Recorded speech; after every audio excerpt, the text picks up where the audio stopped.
Sure, here's part 1 of your 10-part horror story series, Millbrook Inn, rewritten for maximum engagement, using simple English, a strong hook, and clear, spooky pacing for your American YouTube audience. Millbrook Inn, Part 1, The Warmest Welcome. Studio microphone. Before we begin this chilling tale from deep in Kentucky's mountains, make sure to subscribe and turn on that bell. You won't want to miss what happens next. And tell me, what state are you listening from? I love hearing from every corner of the country. Now, let's begin. Have you ever heard of a place so warm, so comforting, that travelers wept when they left? In the high, cold mountains of Kentucky, far from the safety of cities and towns, there once stood a quiet inn. It sat on the dangerous wilderness road, an old path carved into the forest by men chasing dreams of land and freedom. But those who stopped at this inn often found something else, something they never expected. It was called Millbrook Inn. People whispered about it in every nearby town. The stories always sounded the same. You'll feel like family, they said. It's like stepping into heaven after weeks on the road. 4 sisters ran the place, and they were known across 3 states. Men who had stayed there once would take long detours, even through risky mountain trails, just to return. But in the winter of 1851, everything changed. Settlers began showing up in nearby towns with strange stories. They spoke of abandoned wagons, horses wandering alone, and a path that felt cursed. Local officials didn't believe them, at first. But when more and more travelers went missing, one pattern became clear. The last place they were seen was Millbrook Inn. To understand what happened, we must go back 20 years, to 1831, when this story truly began. Jeremiah Cunningham, the owner of the inn and the land around it, had just died of sickness. He left behind 800 acres of forest, fields, animals, and 4 daughters. The land stood on the edge of civilization, between Virginia's Shenandoah Valley and the untamed Kentucky frontier. The oldest daughter was Margaret, age 26. She was smart, sharp, and strict. She understood money and how to run a business. Catherine, 24, was beautiful and charming. She had a strange power. She made people feel like they were the only one in the world. Sarah, 22, knew the old ways. Herbs, teas, and strange mountain recipes. Locals whispered she knew more than just healing. And the youngest, Elizabeth, only 16, was sweet and innocent. Her laughter could calm even the angriest man. Together, the Cunningham sisters took over the inn. The building sat on a ridge overlooking the valley. The main house was tall and wide, made of thick logs and stone. 6 guest rooms, a big fireplace, and a kitchen that always smelled like home. Travelers said the beds were softer than clouds. The sisters served homemade whiskey, fresh bread, and hearty mountain meals. But what made the inn famous wasn't the food or the beds. It was the feeling. No one left Millbrook Inn without feeling changed. Margaret kept everything organized and clean. Catherine made guests smile with her soft words. Sarah's cooking warmed their bones, and Elizabeth's laughter reminded them of daughters or sisters they'd left behind. One traveler wrote in his journal, "It is not just a place to sleep. It is a place where your soul rests." But behind that glowing warmth, a secret was growing. The inn was far from town. Too far. No one visited unless they planned to. The road was dangerous, and the trees thick with shadow. But for the Cunningham sisters, that distance meant something else entirely: privacy. And privacy can be deadly. In November of 1832, a man named Thomas Kellerman arrived at Millbrook Inn. He was a cattle buyer from Richmond, Virginia. 45 years old, recently widowed, no children, no family nearby. He was carrying a large bag of gold to buy livestock in Kentucky. He was the perfect guest. It had just started snowing. His horse was tired, his eyes heavy. Margaret opened the door before he could even knock. She noticed everything right away: his fine coat, the weight of his saddlebag, and the sadness in his face. "Welcome to Millbrook Inn," she said warmly. "I'm Margaret Cunningham, and these are my sisters. You'll be well taken care of here." The fire was already roaring. The room smelled like venison stew. Catherine was arranging wildflowers in a vase, out of season, but still fresh. It was like a dream. Kellerman stayed for 3 nights. During the day, he laughed with Margaret about politics and farming. Elizabeth sat near the fire and listened to his stories, clapping and giggling like he was a hero. Sarah served warm, delicious meals that tasted better than anything he'd had in years. But it was Catherine who truly touched him. On the second night, after the other guests had gone to bed, Kellerman sat alone by the fire. Catherine sat beside him with 2 glasses of spiced rum, warm and glowing in the firelight. "You look troubled, Mr. Kellerman," she said softly. "Sometimes, sharing the pain helps." He began to speak. He told her about his wife, who died too young. About their empty house. About the silence that greeted him every night. Catherine listened without interrupting. She touched his hand. She leaned in close. "Loneliness is a terrible thing," she whispered. "But it doesn't have to last forever." What happened after that was never written down. But the next morning, Kellerman walked downstairs with a smile. He extended his stay by 2 more nights. He spoke of returning to the inn on his way back. And when he finally left, he handed Margaret double the usual payment. "You've built something rare," he said kindly. "I'll tell every traveler I meet." Margaret smiled. "We look forward to seeing you again, Mr. Kellerman." But Thomas Kellerman never made it to Kentucky. Round pushpin to be continued. Right finger, don't forget to subscribe and turn on notifications so you don't miss part 2 of Millbrook Inn. Comment below, what do you think really happened to Mr. Kellerman? Absolutely. Here is part 2 of your 10-part horror series, Millbrook Inn, written in simple, engaging English for an American YouTube audience, following the tone and pace of part 1. It begins with an attention-grabbing hook, fits within a approximately 1,000-word limit, and continues the chilling story of the Cunningham sisters. Millbrook Inn, Part 2, A Perfect Disappearance. Studio microphone. Before we dive deeper into the secrets of Millbrook Inn, make sure you hit that subscribe button and turn on notifications. This story only gets darker from here. And tell me, do you believe some people are just born different? Let me know in the comments below. Now, back to the mountains. 3 days after Thomas Kellerman left Millbrook Inn, his horse was found wandering near Cumberland Gap. But there was no sign of Kellerman. Not a coat, not a boot. Nothing. People assumed the worst. It was, after all, the frontier. Bandits, wolves, harsh weather, these things could swallow a man whole. No investigation followed. His disappearance became just another sad tale from the wilds of Kentucky. But someone did know what happened. In fact, 5 people knew. The Cunningham sisters, and Heinrich Zimmer. Heinrich had been waiting that morning, hidden in the woods about half a mile from the inn. A strong, quiet man from Germany, he didn't ask questions. He just did the job. As Kellerman rode past on his way to Kentucky, he never saw the blow that struck the back of his head. A single hit, with a blacksmith's hammer, was enough. Quick, clean, final. His body was wrapped in canvas and carried deep into the forest. There, in a hidden spot chosen days before, he was buried under mountain stones. His bag of gold coins.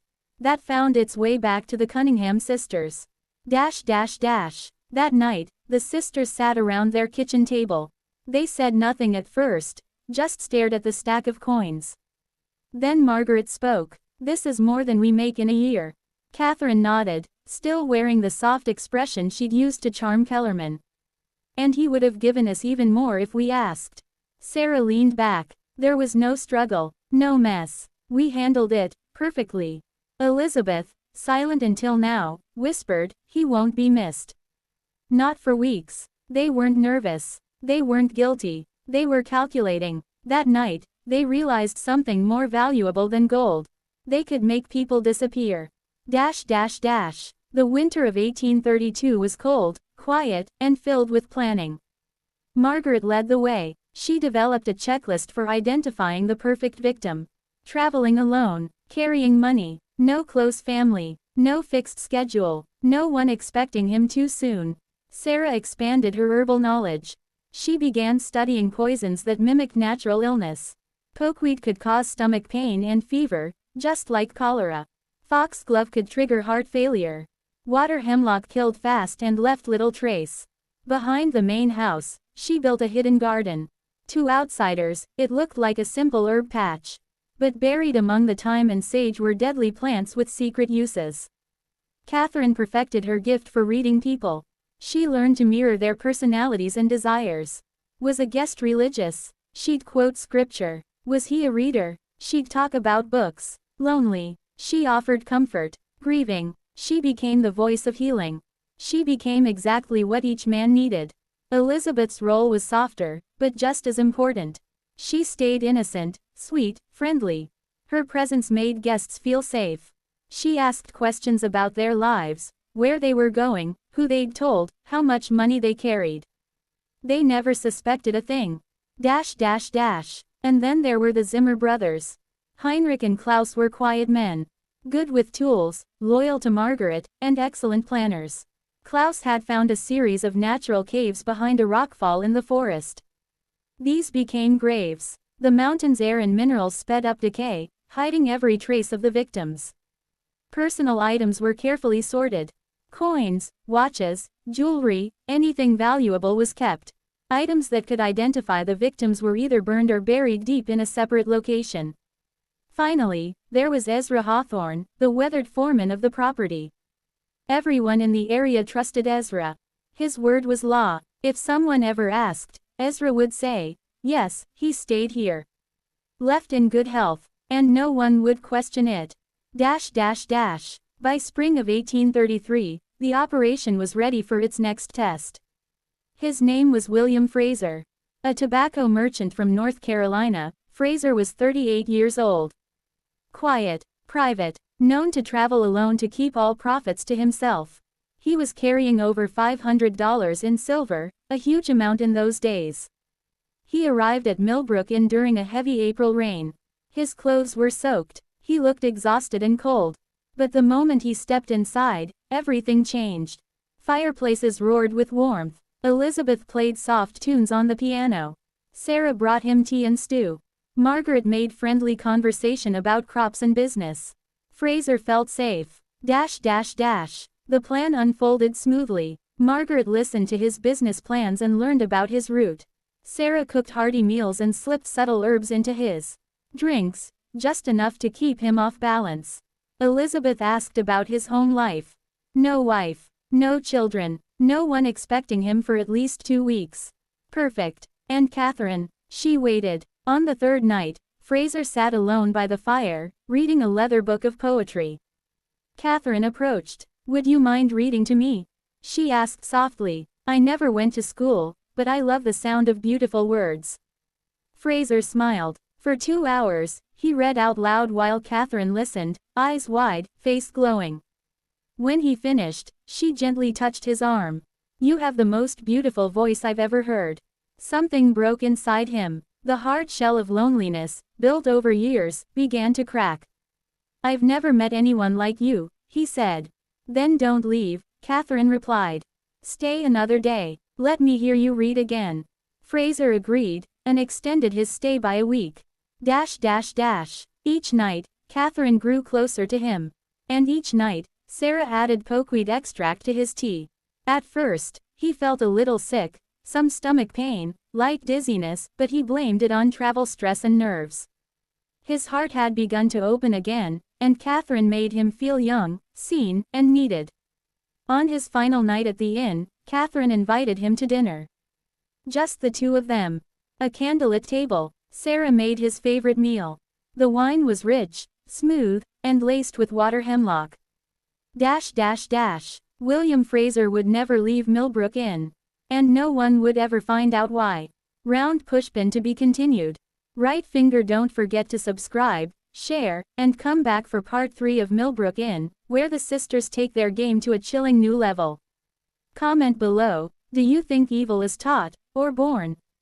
Here's your modified part 3 of Millbrook Inn, in simple, easy English for an American YouTube audience, staying within your tone, time period, and style. Millbrook Inn, Part 3, The Poison Garden. As Fraser sat across from Catherine that candlelit evening, he believed he had found something real, a woman who understood him, who made him feel alive again. He shared his deepest thoughts, unaware that Sarah's poison was already working inside him. By the time the first light of morning touched the windows, William Fraser was dead. To anyone who looked, it seemed like a peaceful death, just a man whose heart gave out after a night of love. No doctor was called. There was no reason to suspect anything else. Fraser was laid to rest in the Millbrook Inn's family cemetery. Margaret made sure the grave had a proper headstone. It looked like respect, but it was really a hiding place. The graveyard had been there for generations, full of Cunningham ancestors. Another burial didn't raise any questions. No one knew that Fraser's body rested in a coffin without his money or personal items. The sisters kept everything of value. His silver coins were added to their growing treasure, and weeks later, his wagon and horses were quietly sold to a traveling trader. People believed Fraser had simply chosen to settle in Kentucky. He had no family to ask questions. Just like Kellerman, he vanished without a trace.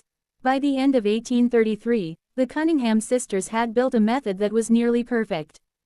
They kept their crimes far apart, only a few each year. It was just enough to stay wealthy without drawing attention. They created stories for every guest who disappeared. Some died of sickness. Others were said to have moved west. And some, people believed, just went back home without saying goodbye. Most important of all, the sisters trusted each other completely. No one ever spoke out of turn. Not one slip, not one mistake. And so the horror at Millbrook Inn grew. If this tale has chilled your spine, share this video with a friend who loves dark mysteries. Tap that like button to help us keep going, and hit subscribe to hear more stories like this. Because what happened next only gets darker. From 1834 to 1845, Millbrook Inn became famous, not just in Kentucky, but across the region. Travelers from Charleston to Baltimore talked about the quiet inn in the mountains, run by four remarkable sisters. They spoke of warm beds, fine meals, and kindness that felt like family. The Cunningham name became respected, admired even. But behind this success was a deadly secret. Margaret had expanded their honest business. The inn now had a fine stable for travelers' horses. They made their own whiskey. Ezra Hawthorne led hunting trips for visitors. These services brought in real money, and made their growing wealth look legitimate. They were smart, careful. They wrote down every guest name in neat ledgers, some of which still survive today. Businessmen, explorers, even politicians came to stay. Many returned again and again. But hidden among them were the ones who never left. By 1845, the sisters had killed at least 43 people. Each one chosen carefully, each one buried, burned, or hidden. No evidence left behind. Margaret kept detailed notes about potential targets. Catherine could spot a lonely man from across a room, someone with no family, no close friends, no one who would come looking. Sarah had become an expert in deadly plants. And Elizabeth, with her innocent smile, gathered secrets with ease. They watched. They waited. They planned. One of those plans centered on Jonathan Waverly, a land surveyor from Pennsylvania. He arrived in late summer, 1838. He was smart, quiet, and well paid, exactly the type of man who might disappear without anyone noticing. He traveled alone, mapping the wild land for the state. He carried money, equipment, and documents. But he had no family, no close friends. No one would question his disappearance for months. Perfect. Margaret charmed him with talk of land investment. Elizabeth asked about his maps and made him feel smart. Sarah cooked meals with game Ezra hunted, making Waverly feel welcome. But it was Catherine who truly captured him. She didn't flirt. She shared her love of the mountains. She spoke of birds, plants, and trees with a passion that mirrored his own. Waverly was fascinated. One day, as they stood together on a ridge above the valley, he said, "Most people see wilderness. You see beauty. You see order." Catherine smiled. "The mountains have taught me everything. Life, death, balance." Waverly stayed 3 more weeks. He thought it was for his work. But really, it was because of Catherine. Meanwhile, Sarah slowly introduced poison into his food, an extract from the destroying angel mushroom. It caused liver failure over time. The symptoms matched a real sickness called mountain fever, which many surveyors had died from before. When Waverley finally collapsed, it looked like another tragedy of the frontier. His maps were taken by Margaret. His tools were sold. His name was written down in the town records as just another man lost to the dangers of mountain life. His body, taken to the hidden mountain cave, where no one would ever find it. The power of the sisters came not only from their skills, but from their perfect disguise. They were part of the community. They gave to the local church. Sarah helped sick neighbors. Catherine taught Sunday school. Elizabeth threw dances and picnics. Margaret attended business meetings and gave advice to nearby farms. Everyone trusted them. They also became savvy investors. They bought land, loaned money, and bought shares in riverboats. Their wealth grew and no one questioned it. Why would they? By 1845, the Cunningham sisters were some of the richest women in the region. Newspapers called them brilliant, hardworking, and an inspiration. No one knew the truth. Behind the clean floors, the home-cooked meals, and the quiet charm of the Millbrook Inn, were bones. 43 men, all vanished, all forgotten. But change was coming, not from the law, not from any grieving family. The beginning of the end came from within. Heinrich Zimmer, the quiet German handyman who had buried their first victim, was beginning to unravel. And what he would do next would shake the foundations of Millbrook Inn forever. To be continued. Like this tale of cold-blooded mystery? Drop a comment below, tell us what you think happened next, and get ready for part 4, where secrets start slipping through the cracks. Make sure you're subscribed so you never miss the next chapter of Millbrook Inn. Let me know when you're ready for part 4, or if you'd like a matching thumbnail or script formatting for narration voiceover. Millbrook Inn, Part 4, The Locked Room. 1830s Kentucky Horror Series Part 4 of 10, written in easy and simple English. The morning after Rebecca Cunningham's terrifying dream, a strange silence hung over Millbrook Inn. The usual clatter of pots in the kitchen and the cheerful laughter of guests were missing. Instead, there was only the sound of birds outside and the ticking of the clock in the front room. Rebecca went down to breakfast and found her sisters, Eliza, Margaret, and Ruth, already seated. None of them looked well rested. "I had a dream," Rebecca said quietly, sitting down. It was about that locked room at the end of the east hallway. All three sisters froze. "That room is off limits, Rebecca," Eliza said sharply. "We don't go in there." "But why?" Rebecca asked. "Something's wrong in this place. I feel it in my bones." Ruth, the youngest sister, looked around nervously. "You were only 6 when Papa locked it. You don't remember, but we do." Margaret stood and picked up a dish. "Let's not talk about things that don't concern us. We have guests to care for." But the guests were not as many as before. By midday, 2 families had quietly packed up and left without a word.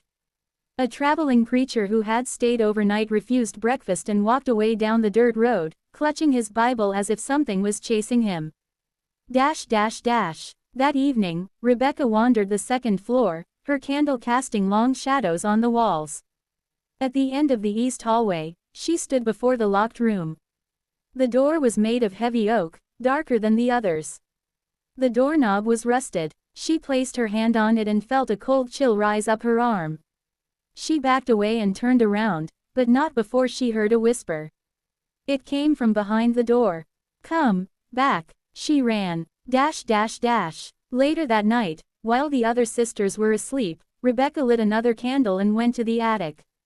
She remembered old journals and belongings were stored up there, maybe something about the locked room. As she climbed the narrow stairs, the air grew colder. Dust floated in the candlelight, and the wooden steps creaked under her feet. She found a trunk in the corner marked, C. Cunningham. It was their father's. Inside, she found letters, an old Bible, and finally, a journal.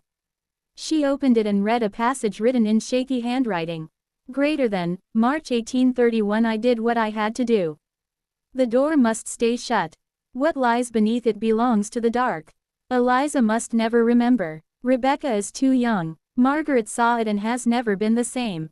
Ruth. Lord, protect Ruth. Rebecca's heart pounded. She flipped the page. Greater than, the man in the black coat came again. Said he could give me what I wanted, healing for Margaret, protection for the girls. All I had to do was say the words in the old tongue and seal the room. Greater than, but I fear I let something in. She closed the book, her hands shaking. The next day, Rebecca confronted Eliza. You knew about this, she said, holding the journal. You all did. What's in that room? Eliza's eyes filled with tears. You were just a child. We wanted to protect you. From what? Rebecca demanded. The truth, Eliza said. Papa was desperate. Margaret was dying. A traveler gave him an old book, said it held power. He read from it and sealed something in that room. Margaret, who had been listening from the hallway, spoke quietly. We were never the same after that night. I started hearing voices. Ruth still sleepwalks and speaks in another language when the moon is full. Rebecca stared at her sisters in disbelief. And you just kept it locked. Hoped no one would ever ask. Eliza nodded slowly. But now the seal is weakening. The room wants to be opened again. That night, something awful happened. The inn shook. Guests screamed and ran out of their rooms. Doors slammed on their own. Candles blew out, and a terrible moan came from the east hallway. Rebecca rushed out with a lantern and found Ruth standing in front of the locked door, her eyes closed, whispering in a strange tongue. The door creaked open an inch. No, Eliza shouted, pulling Ruth away just in time. The door slammed shut behind her, and the house went still again. Ruth collapsed in Eliza's arms. Later, as the sisters gathered in the sitting room, the old clock struck midnight. Margaret spoke the words everyone feared. The room isn't just waking up, it's calling us. Rebecca looked at the journal once more. One page had words written in red ink. Greater than, if the door opens again, someone must stay behind. To be continued in part 5.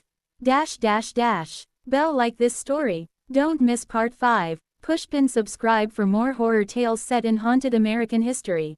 Thumbs up like, speech balloon comment, and send mail share with fans of eerie tales. Millbrook Inn, part 5. The Blood on the Stairs. 1830s Kentucky, 1000 words, simple English, American YouTube audience. It was just after midnight when Abigail Cunningham heard it, the unmistakable sound of footsteps on the main staircase. Slow, heavy, deliberate, she sat up in bed, her candle already lit. The flame flickered wildly as if it, too, sensed the wrongness in the air. Millbrook Inn had been quiet for the last few days. No travelers, no trouble, but tonight felt different. Abigail wrapped her shawl around her shoulders and stepped into the hallway. She saw Eliza standing outside her room, wide-eyed and pale. You heard it too, Eliza whispered. Abigail nodded. It's coming from the main stairs. The two sisters moved silently, their bare feet brushing the wooden floors like whispers.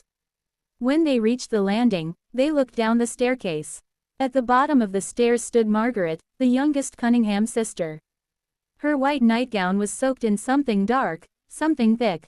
Her hands were red, her eyes empty. Eliza, Margaret said in a voice that didn't sound like hers, he's still down there. Eliza rushed down. Who? Margaret, what happened? Margaret collapsed into her sister's arms, sobbing. I didn't mean to. I didn't. I heard him in the cellar. Abigail lit the wall lantern. Its glow revealed streaks of blood on the banister and dark smudges on the wooden stairs. Oh dear Lord, Eliza gasped. The cellar. No one in the inn had touched that door in years. Their mother, before she passed, had warned them, never open the cellar at night. Not even if you hear a voice. Especially not then. But Margaret had always been the curious one. Abigail helped Eliza carry Margaret to the sitting room. Stay with her, she said. I need to check the cellar. Eliza grabbed her arm. No, don't go alone. Abigail nodded. Then bring your pistol. The cellar door was slightly ajar, creaking with each push of the wind. The sisters stood outside it, lanterns trembling in their hands. They stepped inside. The air was thick, cold, and smelled like damp earth and rusted iron. Stairs led down into darkness. They descended slowly, each step groaning under their weight. At the bottom, the lanterns revealed something horrifying. A body, face down, motionless. Blood pooled around the head. Abigail leaned closer. The man was wearing a traveler's coat, but his face was hidden under a wide-brimmed hat. Eliza bent down and gently turned the man over. It wasn't a man, it was Reverend Pritchard. Eliza gasped and stumbled back. But, he left yesterday. He blessed the inn and walked down the road. He was going to Lexington. Abigail knelt, her fingers to the Reverend's cold wrist. No pulse. That's impossible, Eliza said. Margaret saw him in the cellar. He's been dead for hours. That means, she heard him after he died. They looked at each other. Something was in the inn. Back upstairs, Margaret lay asleep on the sitting room couch, her chest rising and falling peacefully. But there was something strange about her breathing, it matched the ticking of the grandfather clock. Perfectly, too perfectly, Abigail whispered. Eliza, does she look right to you? Eliza stared. No, she doesn't. Just then, Margaret's eyes opened. But they were black, not the deep brown they'd always been. Black, like wells, like tunnels. And she smiled. You shouldn't have gone to the cellar, she said. Eliza reached for the pistol. But Margaret, or whatever wore her face, laughed. He's awake now, and he's hungry. Abigail stepped back. Who is? Margaret's body sat up with ease, no stiffness, no hesitation. The one beneath. The candles in the room all went out at once. Darkness swallowed everything. Morning came. Slowly, hesitantly. Abigail and Eliza were found huddled in the barn by the stable boy. Their hands were covered in scratches. Their dresses torn. They couldn't speak for hours. When they finally did, they told a story no one believed. That something had taken Margaret. That Reverend Pritchard had been found dead in the cellar. That Millbrook Inn was no longer safe after midnight. Sheriff Holloway searched the entire inn. There was no body in the cellar. No blood on the stairs. No Margaret. He scolded the sisters for spreading fear. But that night, he stayed at the inn himself. And by morning, he was gone, too. To be continued in Part 6, The Holloway Disappearance. Millbrook Inn, Part 6, The Hidden Staircase. 1830s Kentucky, 1,000 words, easy English for American YouTube audience. The morning fog rolled through the mountains like smoke from a hidden fire. It crept up the path to Millbrook Inn and wrapped itself around the stone walls. Inside the inn, the sisters moved quietly. Something had changed. The warmth that once filled the house had grown cold. Cora Cunningham stood by the hearth, staring into the low flames. Her fingers twisted the edge of her apron. She hadn't slept much since the stranger arrived. The man with the bleeding hands. The one who vanished before dawn. Have you seen the Reverend? She asked her sister Louisa, who was stirring porridge at the stove. Louisa shook her head. He left before sunrise. Said he needed to pray. Cora frowned. He's been praying an awful lot lately. Louisa didn't answer. She just stirred harder, as if the oats might give her comfort. Down the hallway, Evelyn dusted the bookshelves in the sitting room. She paused when her duster hit something strange.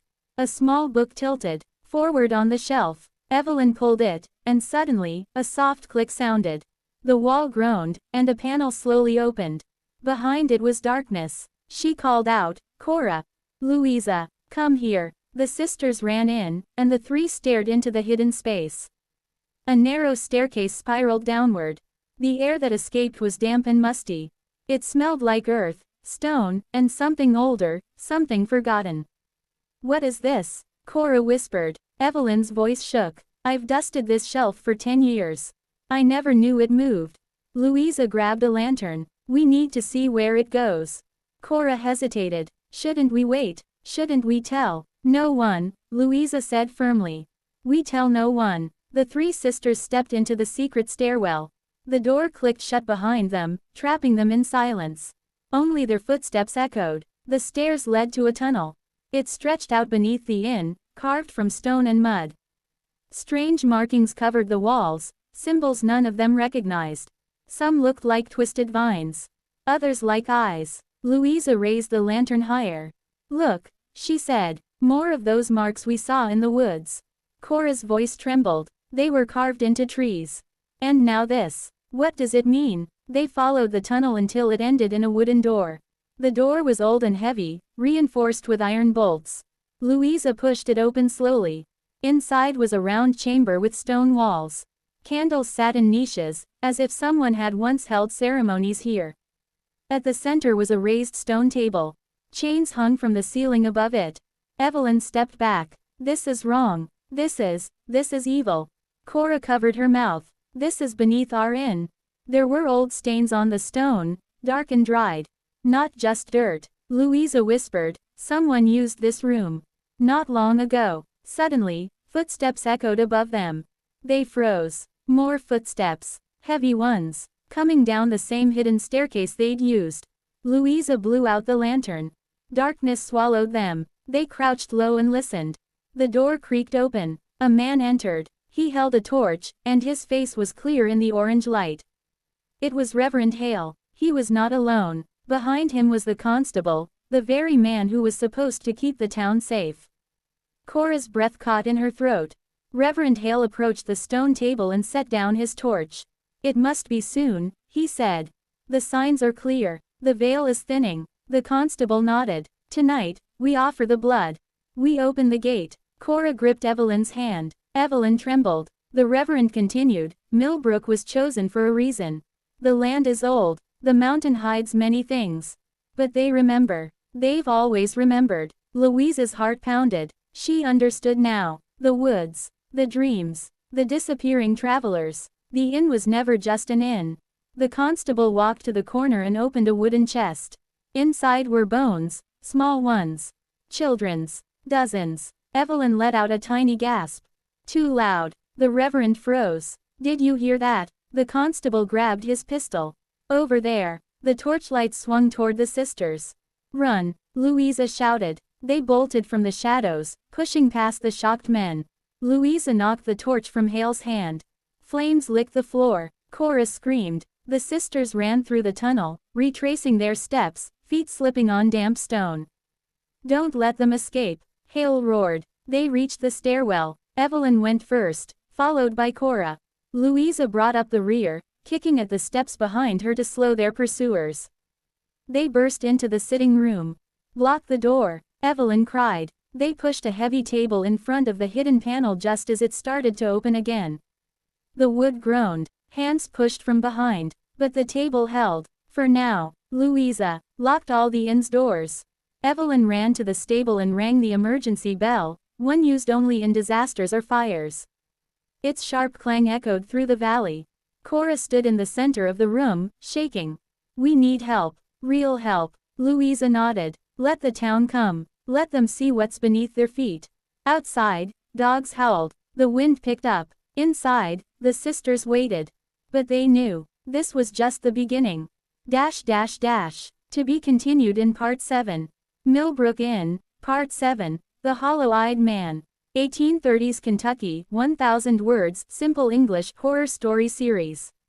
The moonlight spilled through the window of room 6, casting silver beams on the wooden floor. Rebecca Cunningham stood at the foot of the bed, her face pale, her hands trembling. On the bed lay a guest who had arrived just after sunset, a tall man with sunken cheeks, a thin mouth, and eyes as hollow as a dried-out well. "I don't like him," Lucy whispered behind Rebecca. "Something's wrong with that man." Rebecca nodded slowly. "He doesn't blink." Earlier that evening, the man had walked up the dirt path to Millbrook Inn with a strange calmness. He carried no bags. He wore a dusty black coat and a wide-brimmed hat that shadowed most of his face. When he entered the inn, all four sisters had paused what they were doing. They all felt it. The air changed. "I need a room," he had said in a voice like dry leaves scraping the ground. Rebecca had shown him to room 6. She had tried to ask where he came from, but he didn't answer. He just stared, those empty eyes boring into hers. That night, the sisters gathered in the kitchen.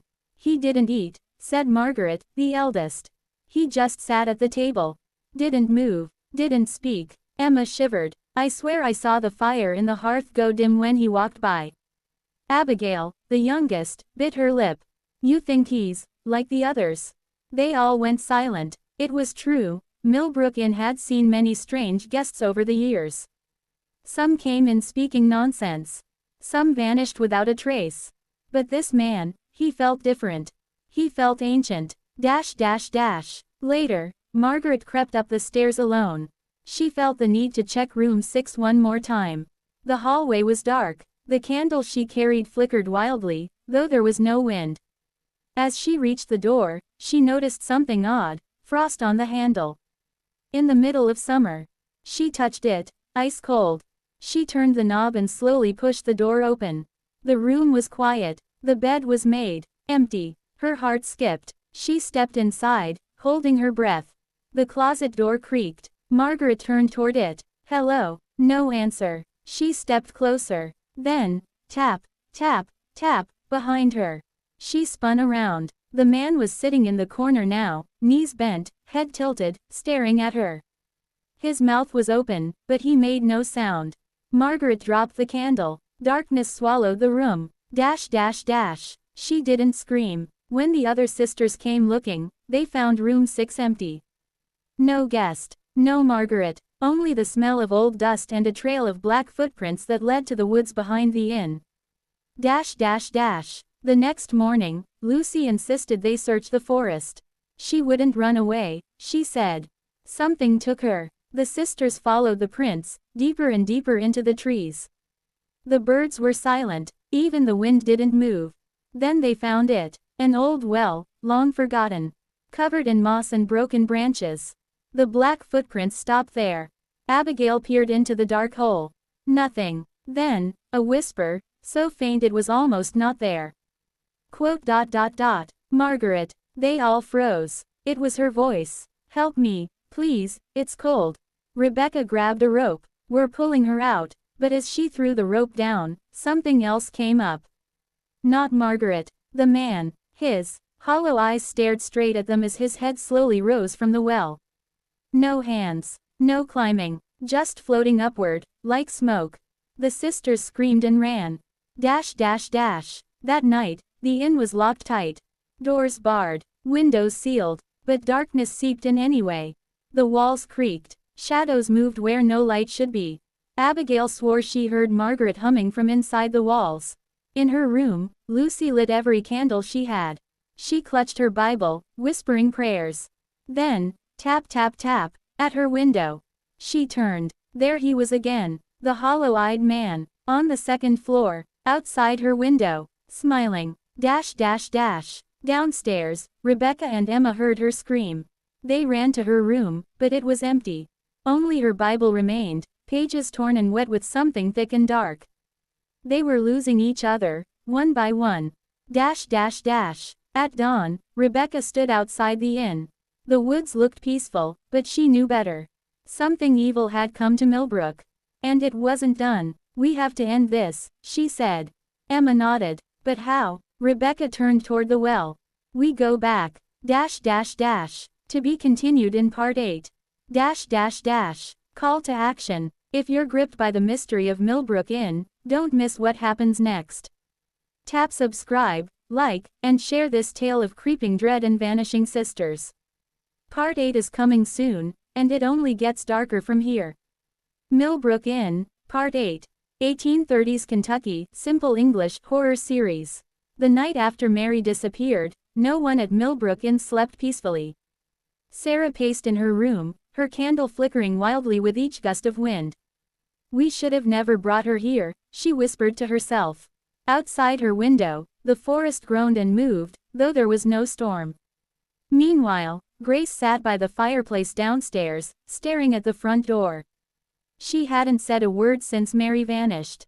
Her eyes were glassy, her hands trembled. Eliza tried to comfort her, but Grace flinched at every sound, as if something unseen walked behind her. Lydia locked herself in the kitchen. She boiled herbs, burned sage, and muttered prayers that were not from any church. She drew strange symbols on the kitchen floor using ashes and salt. She won't take another one, Lydia said. Not without a fight. That morning, they found Mary's red ribbon tied to the handle of the front door. It was clean, no blood, no dirt. But no one had put it there. Guests started leaving. A traveling preacher packed his bags at dawn, saying, "This place is cursed. I saw her in the hallway last night, the one with no face." By noon, only one guest remained, a hunter named Boyd. He wasn't afraid. "I've seen worse in the woods," he claimed. "Whatever it is, I'll take care of it." That night, Boyd sat in the main hall with his rifle loaded, a lantern at his side. The sisters stayed upstairs, doors locked. Hours passed in silence. Then, around midnight, the fire went out. Boyd stood, lantern in hand. "Is someone there?" he called. A cold wind rushed through the room. Suddenly, from the top of the stairs, came the soft, dragging sound of footsteps. But no one was visible. Boyd aimed his rifle upward. "Show yourself." The footsteps stopped. The lantern flickered. Then a shape appeared, first a shadow, then clearer. A woman, tall and thin, dressed in black lace. But her face, it was empty. No eyes, no mouth. Just smooth skin like wax. Boyd froze. His rifle shook. She raised her hand slowly. The lantern shattered. Darkness. A scream. And silence. When morning came, the sisters found Boyd's boots by the hearth. But he was gone. In the ashes of the fire, there was a single mark, a perfect circle drawn in soot. Eliza gasped. "It's starting again," she said. Grace clutched her rosary. "We promised. We swore this would never happen again. But we broke the rule," Lydia said. "We let her in. We invited her. What do we do now?"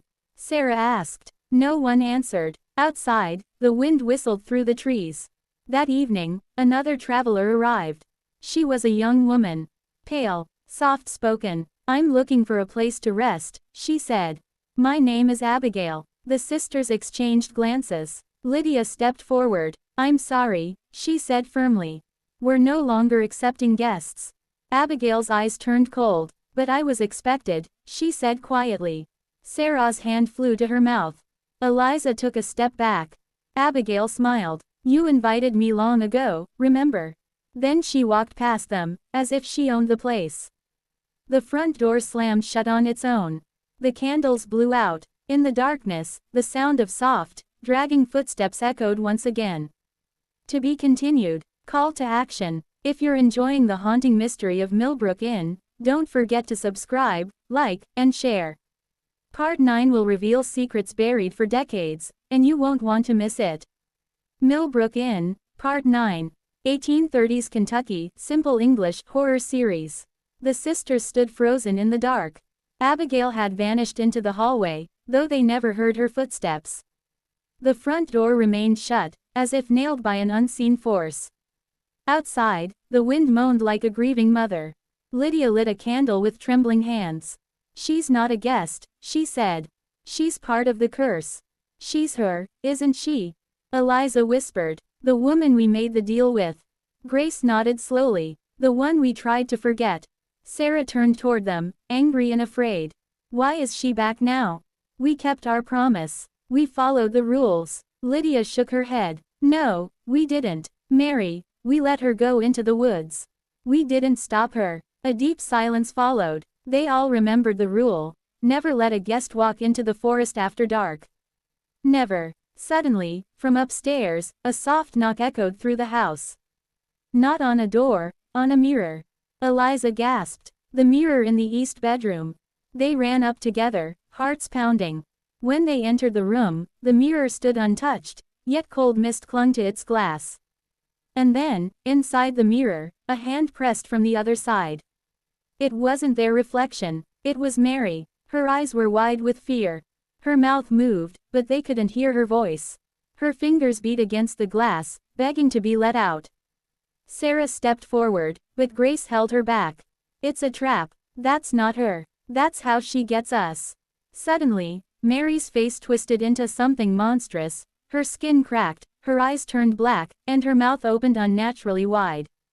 Then she disappeared. The mirror shattered. Shards flew across the room, cutting Eliza's arm. She screamed as blood dripped onto the wooden floor. Lydia knelt beside her, wrapping her wound. "We're running out of time." That night, they gathered in the cellar, the place where it all began.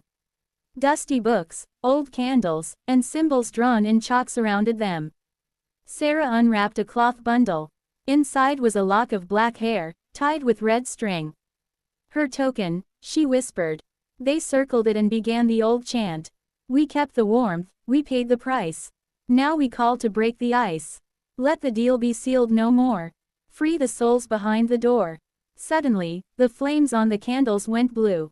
The air grew thick, and in the corner of the room, she appeared. The faceless woman. But this time, she spoke, without a mouth. "You lied," her voice echoed in their minds. "You fed me for years. Now you stop." Lydia stood. "We were children. We didn't understand what we promised. You called me. You needed me," the voice hissed. "You wanted this inn to be special. You wanted to keep it full. And I gave you that. In return, one guest, every year." Eliza's voice broke. "But we're tired. We can't do this anymore." The faceless woman raised a hand. Behind her, in the shadows, appeared all those who had vanished over the years. Mary, Boyd, dozens more. Their faces were pale, eyes lifeless, mouths stitched shut. "You belong to me," the woman said. "You will never leave." Then the ground shook, the floorboards cracked, and the cellar doors slammed shut. Darkness swallowed them. To be continued. Call to action. The final part of Millbrook Inn is almost here. If you've followed this chilling journey, hit subscribe, like, and share so you don't miss the truth that's been hidden for decades. Part 10 will bring everything to light, or bury it forever. Millbrook Inn, Part 10, Final Part. 1830s Kentucky, Simple English, Horror Series. The walls of the cellar groaned as if they were alive. The air grew heavy, and a low hum filled the room, like whispers rising from the ground. The Cunningham sisters stood together, trapped. Candles flickered violently, casting long shadows across the stone floor. "She's going to take us," Eliza whispered. "Like she took the others." Lydia stepped forward. Her voice was calm. "No, we end this tonight." The faceless woman floated above the floor. Her hollow face turned toward Lydia. "You made a deal," her voice rang out in their minds. "One life a year for warmth, success, and safety." Grace clenched her fists. "We were only girls. We didn't know the price." "You benefited from the price," the voice hissed. Sarah pointed at the shadows behind her. "Mary, Boyd, the lost travelers. Let them go. Take us instead." The faceless woman paused. For the first time, silence. "You would offer yourselves?" the voice asked. Lydia's voice trembled. "Yes. We brought this curse. We'll pay to break it."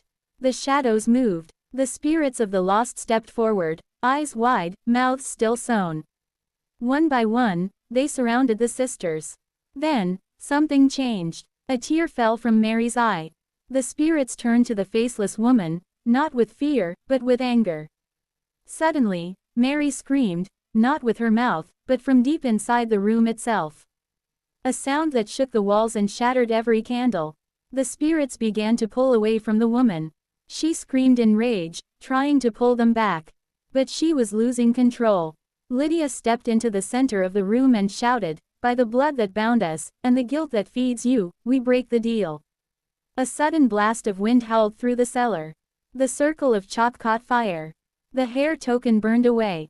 The faceless woman shrieked, a high, horrible sound that filled the earth. And then, silence. The cellar doors creaked open.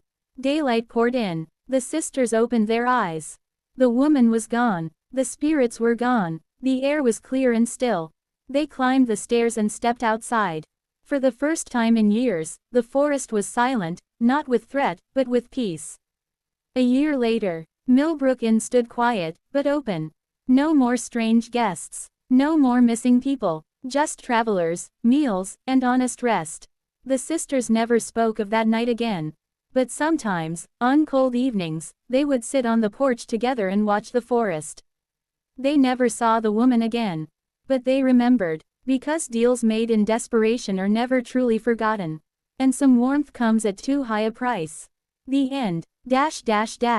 Clapperboard if this story haunted your thoughts and gave you chills. Support this channel. Thumbs up, like this video. Speech balloon, comment your favorite part or theory. Bell, subscribe for more horror stories set in mysterious times and places. Loudspeaker, share this with someone who loves spooky tales. Stay curious, stay brave, and never trust a deal that sounds too good to be true.